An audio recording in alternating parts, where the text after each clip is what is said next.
આપણા બંધારણે આપણને કેટલાક જોરદાર હક્કો તો આપ્યા છે, પણ શું આપણે આપણી ફરજો વિશે પણ એટલું જ વિચારીએ છીએ?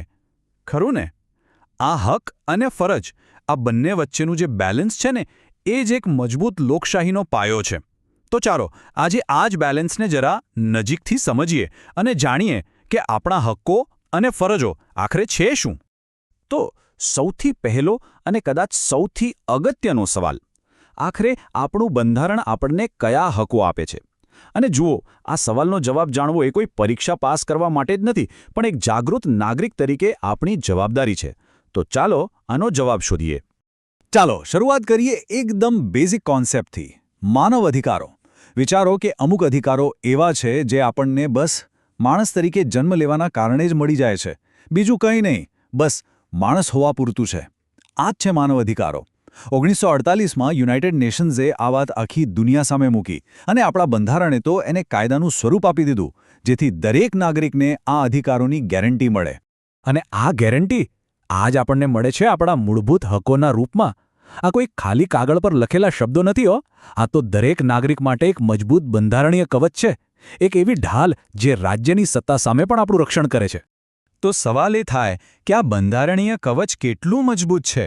વેલ, એમાં એક બે નહીં, પણ પૂરેપૂરા 6 લેયર્સ છે. હા, 6 મુખ્ય મૂળભૂત હકો, જે આપણા સૌની આઝાદી અને ગૌરવનો પાયો છે. તો આ 6 હકો ક્યાં છે? ચાલો એક નજર કરીએ. સૌથી પહેલાં તો સમાનતા અને સ્વતંત્રતાનો હક, એકદમ પાયાના અધિકારો જે સમાજમાં બધાને સરખી તક આપે. પછી છે શોષણ સામે રક્ષણનો હક, ધાર્મિક આઝાદીનો હક, સાંસ્કૃતિક અને શૈક્ષણિક હકો પણ છે. આ બધા મળીને એક ગૌરવપૂર્ણ જીવન જીવવામાં મદદ કરે છે. પણ અહીં એક બહુ મોટો સવાલ ઊભો થાય છે. માની લો કે આ બધા હકો છે, બરાબર, પણ જો કોઈ એનું ઉલ્લંઘન કરે તો? જો આ હકો ખાલી કિતાબોમાં જ રહી જાય અને વાસ્તવિક જીવનમાં એનો ભંગ થાય તો શું? શું આપણી પાસે કોઈ રસ્તો છે? અને એનો જવાબ એકદમ પાવરફુલ જવાબ છે, આપણો છઠ્ઠો હક. આ હક એટલો બધું મહત્વનો છે કે ડૉક્ટર બાબા સાહેબ આંબેડકરે એને બંધારણનો આત્મા કહ્યો હતો. વિચારો, આત્મા કેમ? કારણ કે જો પેલા 5માંથી કોઈ પણ હકનું ઉલ્લંઘન થાય ને, તો આ છઠ્ઠો હક સીધા સુપ્રીમ કોર્ટના દરવાજા ખખડાવવાની તાકાત આપે છે. સાચું કહીએ તો આ એક જ હક બાકીના બધા હકોને જીવંત બનાવે છે. ચાલો હવે આ બધા હકોમાંથી એક પર થોડું ઝૂમ ઇન કરીએ. સ્વાતંત્ર્યનો અધિકાર. નામ સાંભળીને લાગે કે આ એક અધિકાર હશે, પણ ના, આ તો 6 અલગ અલગ પ્રકારની આઝાદીનો આખો ખજાનો છે. એમાં શું શું આવે? તો જુઓ, વાણી અને અભિવ્યક્તિની સ્વતંત્રતા, એટલે કે આપણા વિચારોને ડર્યા વગર રજૂ કરવાની આઝાદી. પછી શાંતિથી ભેગા થવાની, પોતાના મંડળો બનાવવાની આઝાદી.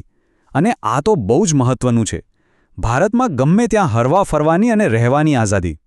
આ એક એવી સ્વતંત્રતા છે જે ખરેખર આપણને એક રાષ્ટ્ર તરીકે જોડે છે. સાથે જ કોઈ પણ વ્યવસાય કરવાની આઝાદી. આ બધી જ આઝાદીઓ એક હેલ્ધી સમાજ માટે ખૂબ જ જરૂરી છે. ઓકે, તો અત્યાર સુધી આપણે હકોની ઘણી વાત કરી. એ બધું જે રાજ્ય આપણને ગેરંટી તરીકે આપે છે.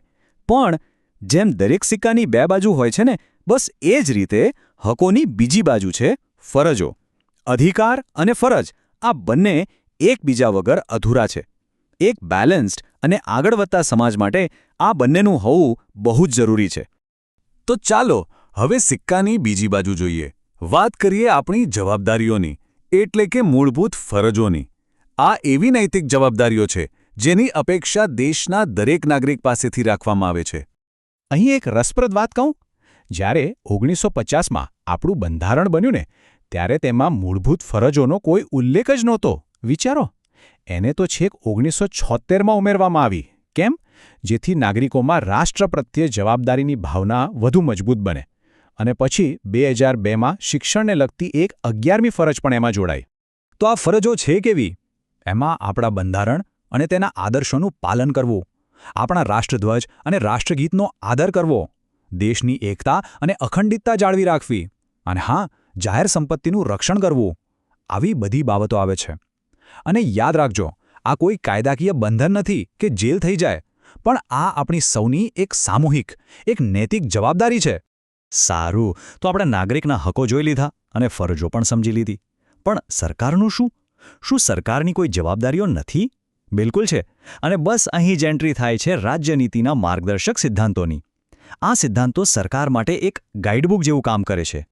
હવે આ સિદ્ધાંતોની એક ખાસ વાત છે. મૂળભૂત હકોની જેમ આને કોર્ટમાં લાગુ કરાવી શકાતા નથી. મતલબ કે આ કાયદાકીય રીતે બંધન કરતા નથી. પણ તો પછી એનું મહત્વ શું? મહત્વ એ છે કે તે સરકાર માટે એક હોકાયંત્ર, એક કંપાસ જેવા છે. દેશને કઈ દિશામાં લઈ જવો છે, એક કલ્યાણકારી રાજ્ય કેવી રીતે બનાવવું છે, એનું માર્ગદર્શન આ સિદ્ધાંતો આપે છે. ચાલો એના કેટલાક ઉદાહરણો જોઈએ તો વધારે ક્લિયર થશે. જેમ કે આર્થિક નીતિઓમાં કહેવાયું છે કે સમાન કામ માટે સમાન વેતન હોવું જોઈએ. સામાજિક નીતિઓમાં ગ્રામ પંચાયતોનું સંગઠન કરવાની વાત છે. અને વિદેશ નીતિમાં તો આંતરરાષ્ટ્રીય શાંતિને પ્રોત્સાહન આપવાનો ઉમદા વિચાર છે. આ બધા સિદ્ધાંતો શું બતાવે છે? એ એક વિઝન બતાવે છે કે આપણા બંધારણના ઘડવૈયાઓ કેવા ભારતનું નિર્માણ કરવા માંગતા હતા. તો અંતે આપણે ફરી એ જ સવાલ પર આવીએ છીએ. હક અને ફરજનું સંતુલન.